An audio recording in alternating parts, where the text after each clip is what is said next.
नमस्कार दोस्तों, स्वागत है आपका मेरे चैनल में जिसका नाम है रसोई फन। आप सब ये देख सकते हैं मैंने मोदक बनाया है और बिना सांचा का मैंने बनाया है और बहुत ही आसान तरीके से घर की चीज़ों से ही मैंने मोदक बनाया है जिसमें सांचे की ज़रूरत नहीं होती है और बहुत ही टेस्टी है और बिना मावा का मैंने ये मोदक बनाया है। तो चलिए इसकी रेसिपी दिखाते हैं मैंने कैसे बनाया है। सबसे पहले एक पैन लेंगे जिसको गर्म कर लेंगे और इसमें मैंने 2 चम्मच तक लगभग देसी घी डाला है क्योंकि गणपति बप्पा को मोदक चढ़ाना प्रसाद बनाना है तो हम देसी घी में ही बनाएंगे।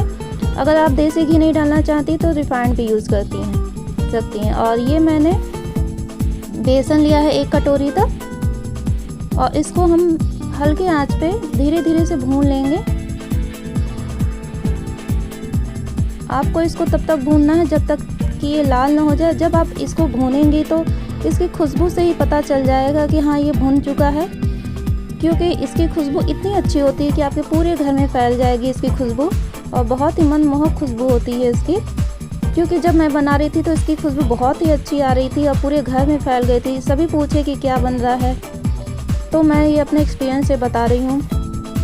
तो देखिए ये हमारा बेसन लगभग भून चुका है क्योंकि देखिए ये लाल हो गया है और खुशबू भी बहुत अच्छी आने वाली है। इसके बाद जब ये भून जाएगा तब हम इसमें कुछ और ड्राई फ्रूट डालेंगे जो भी आपके पास हो। मेरे पास किशमिश थी तो थोड़ी सी मैंने किशमिश डाल दिया है और थोड़ा सा नारियल का बुरादा भी मेरे पास था तो मैंने नारियल का बुरादा ये ले लिया है। लंबे लंबे हैं ये नारियल के, बुरादा नहीं बोलेंगे इसको, ये लंबा लंबा टुकड़ा आता है। इसको डाल लिया है और इसको भी थोड़ी देर के लिए लगभग 1 मिनट तक के लिए हम इसको भूनेंगे। और इन सब की खुशबू इतनी अच्छी आ रही थी दोस्तों कि बता नहीं सकते। इसके बाद हमने 1 गिलास तक दूध लिया है, लगभग 250 ग्राम तक दूध था ये। इसको हम इस तरह से चलाएंगे धीरे धीरे से और इसी टाइम हम चीनी डाल देंगे थोड़ा सा 100 ग्राम तक, या तो आप अपने स्वाद अनुसार जितना मीठा खाना हो उतना चीनी डाल सकती हैं। और इन सभी चीज़ों को हम अच्छे से मिक्स करेंगे और चलाते रहेंगे।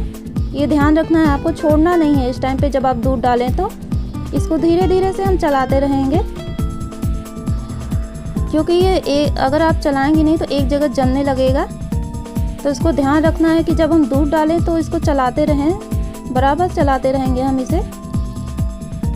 तो आप देखेंगे कि इसका टेक्सचर चेंज हो जाएगा। अब ये मैंने छोटी इलायची 4-5 कूट ली थी और इसको अब डाल देंगे और इसका भी फ्लेवर बहुत अच्छा आता है। तो इसको अब हम गाढ़ा होने तक चलाते रहेंगे और हमें ध्यान देना है कि इसमें गुठली ना पड़े, तो हमेशा चलाएंगे और गुठलियों को फोड़ते हुए हमें चलाना है।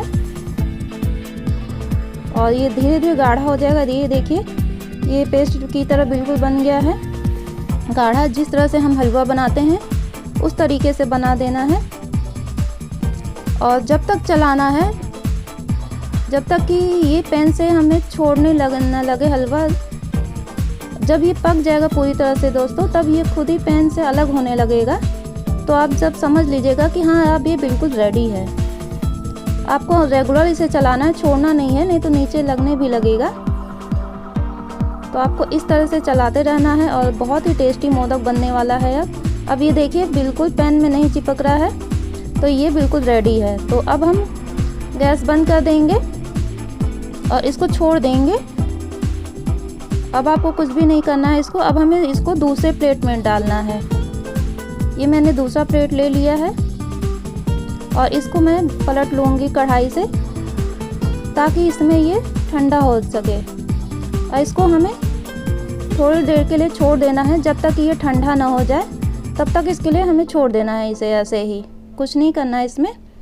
अब ये देखिए हमारा मिक्सचर बिल्कुल ठंडा हो चुका है। अब हम चलिए इसको बनाते हैं मोदक इनके, जो कि गणपति बप्पा को बहुत ही पसंद है।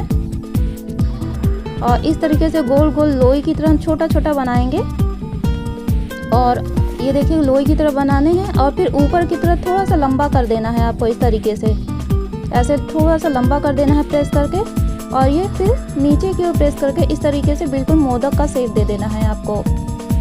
अभी आपका मोदक का शेप हो गया है। अब हमें सांचे का आकार देना है, तो मैंने एक टूथपिक लिया है, इससे इस तरीके से आपको लाइन बना देनी है। तो ये बिल्कुल सांचे का रूप आ जाता है, जैसे कि सांचे से आप बनाते हैं तो निकलता है, तो बिल्कुल वैसे ये बन जाएगा। तो आपको ऐसे बना देना है। और इसी तरह से 1-2 लड्डू बनाएंगे और फिर मैं दूसरा तरीका भी बताऊंगी कि दूसरे तरीके से भी कैसे बनाएंगे। एक बनने के बाद मैंने दूसरा मोदक भी बना लिया, क्योंकि गणेश जी को मोदक बहुत पसंद है, तो सबको इच्छा होती है कि मैं मोदक चढ़ाऊं।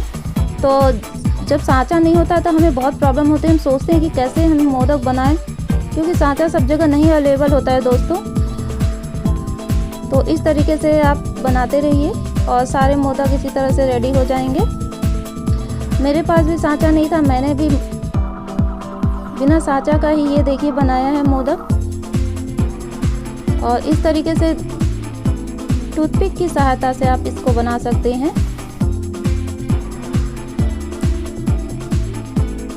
इसी तरह हम अपने सारे मोदक को रेडी कर लेंगे। और एक दूसरा तरीका है दोस्तों, दूसरे तरीके में भी मैं आपको बताऊंगी कि कैसे आप मोदक बनाइए।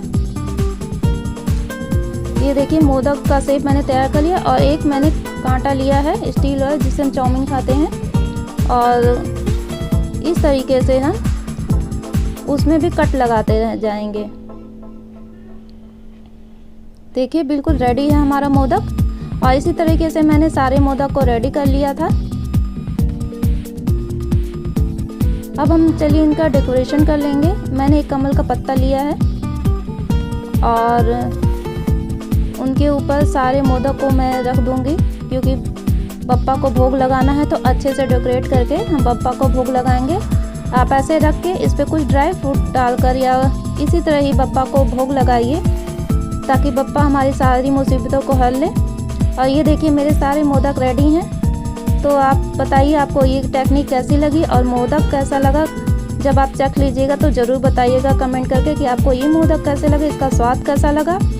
तो आप सब इस रेसिपी को ज़रूर ट्राई करिए। Thank you.